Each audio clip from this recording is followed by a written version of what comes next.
It's beer o'clock on Real Ale Craft Beer. Today we have a anti-establishment IPA to show you from Aldi. It's coming in at 5.6% ABV.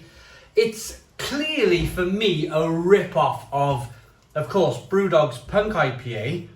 But even looking at the branding, I would still be a little bit annoyed if I was For Pure Brewing Company. That looks very similar.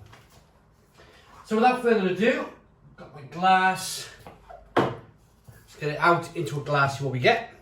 Ooh, blimey. It's quite lively.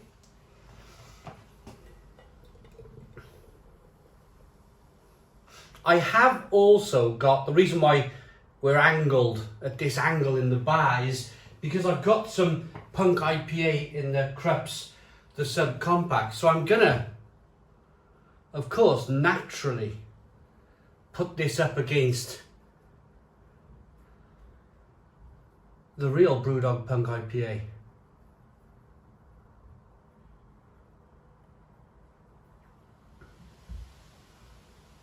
In fact, while we let that settle down for a moment, let's get a glass of BrewDog's Punk IPA from the Krups.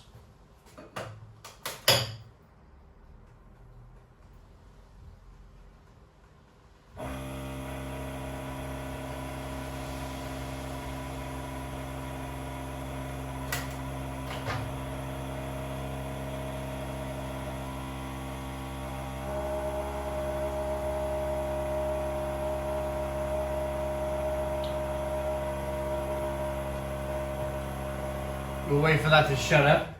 Right, there we go. So, Punk IPA in the Ciba glass, anti-establishment IPA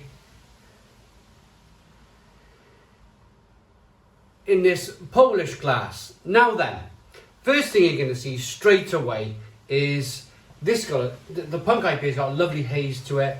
It's a more kind of deeper kind of IPA looking beer, an orangey coloured IPA. And if you see the haze, that's really important for, I mean, it's important for flavour.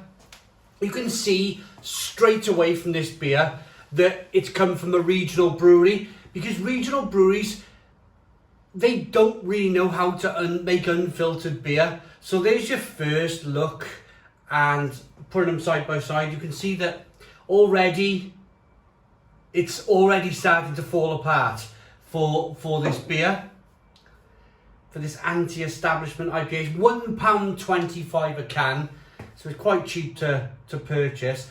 Nice levels of carbonation though, 3-finger white head, very clear to look at. Let's get the aroma. Amber in colour. Wow.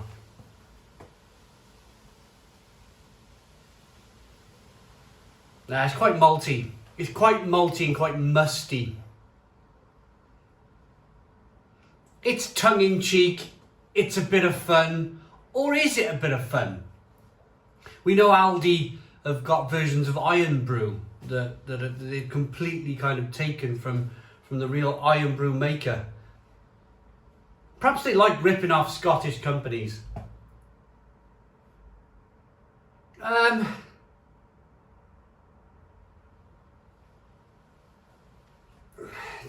There's a little bit of lemon, a little bit of grapefruit. Very, very malty. Let's dive in. Cheers, everybody.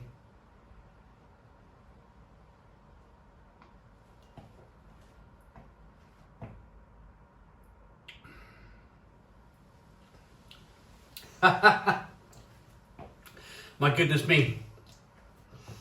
My goodness me.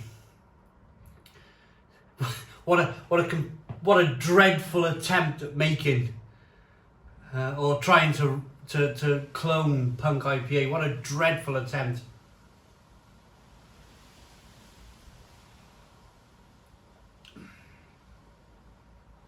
It's just malty. It's just malty with a little bit of kind of pine and touch of grapefruit flavour coming through, touch of bitterness on the back end. It's a real letdown. It's a real letdown. They could have made this into... I mean, everybody's talking about this beer, especially in the beer industry. BrewDog have already hit back saying they're going to make a Aldi IPA. And let's hope at least BrewDog make a decent IPA out of it. A decent fist of it. Not just kind of come up with some fairly similar branding and try and sell it in a discount store. Right, for the real Punk IPA, you can see as I wash the beer back and forth, you can see that, look at that beautiful carbonation. It has been sat in my Crupster subcompact for a week.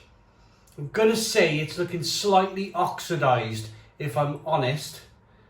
Aroma though,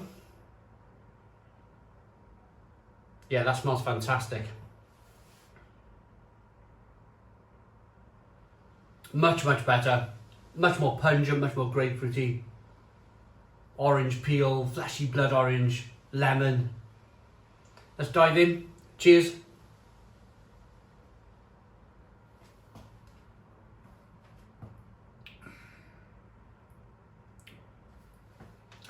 Much better body, much better body.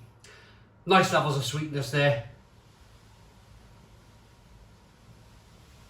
But that's only to begin with. It's floral, it's pungent, it's grapefruity, it's hoppy. Granted, this is what you, from the Crupster subcompact, this is the keg version that you would get in the BrewDog pub. So it's a really good example of Punk IPA.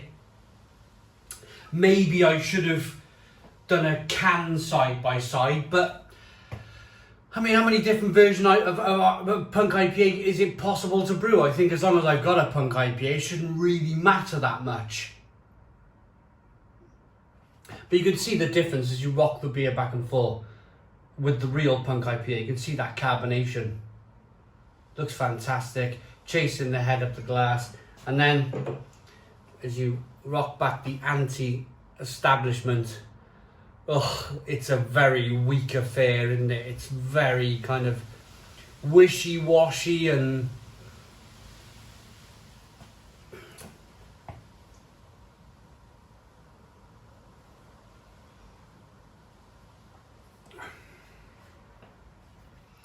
it's really bready, really malty, really biscuity. If you're used to drinking this style of beer, like a 5.6% ABV, malty, kind of strong bitter, then like sweet and slightly nutty and biscuity, then you'll probably like this. There's nothing wrong with the beer. There is nothing wrong. There's no off flavours. It's just, why go to all the effort of ripping off BrewDog's Punk IPA or something maybe from 4 Pure and go into all that effort with the marketing and the branding? It's very clever. It's very clever. And then the end result, the product, the beer in the glass, well, this is where it all falls apart. And I'll tell you why it falls apart, because Aldi wants to get this beer in every single one of their stores throughout the UK very quickly. There won't be a microbrewery around that could get close to producing a real Punk IPA for £1.25 a can. So they've gone to one of the large regional brewers in the UK to produce this beer. And they've said, look, we need to knock it out for £1.25. And the regional brewer's gone, yeah, okay, we'll do that. And Aldi have gone, just make sure it looks similar in the colour. And I mean, for me, the colour's not quite right either.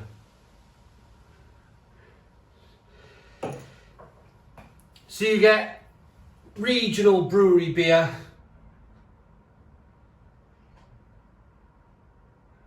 put in a anti-establishment IPA can, which is kind of ironic in its own way, isn't it, really? Because the regional brewers are the establishment. And this is meant to be anti-establishment. So it goes against the grain, it goes against what it's supposed to be. It's not very good. In terms of IPA, it's not very good at all. In terms of American IPA, it's not very good at all. It's just a malty mess. But as a 5.6% ABV light golden ale, it probably passes the test. It probably passes the test. So I'm going to rate it Aldi's anti-establishment IPA for me. Looks okay. Smells okay. Well, saying that, smells malty.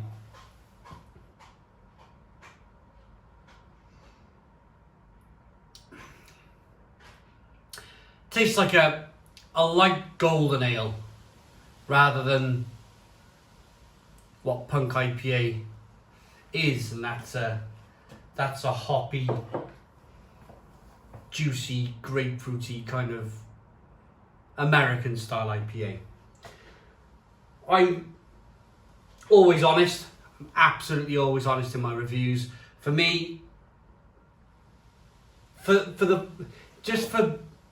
put a smile on my face when I seen that. I was like, ha, type of thing. Quite a funny execution. Could have been done much better. They got the ABV right. They got the branding right. Unfortunately, the beer is a complete letdown in terms of being an American IPA.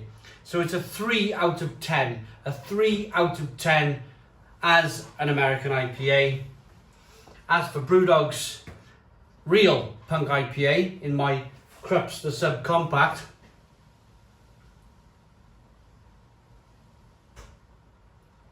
slightly oxidized. It's been in my machine for a week. It does say that you can hold it in the Krups the Subcompact for 2 weeks. So I'm slightly surprised that it has oxidized a little bit. What I mean by oxidization is that it's gone a little bit orange. It's gone a little bit too orange. It would be slightly lighter. But in terms of taste, the taste and the flavour is all there.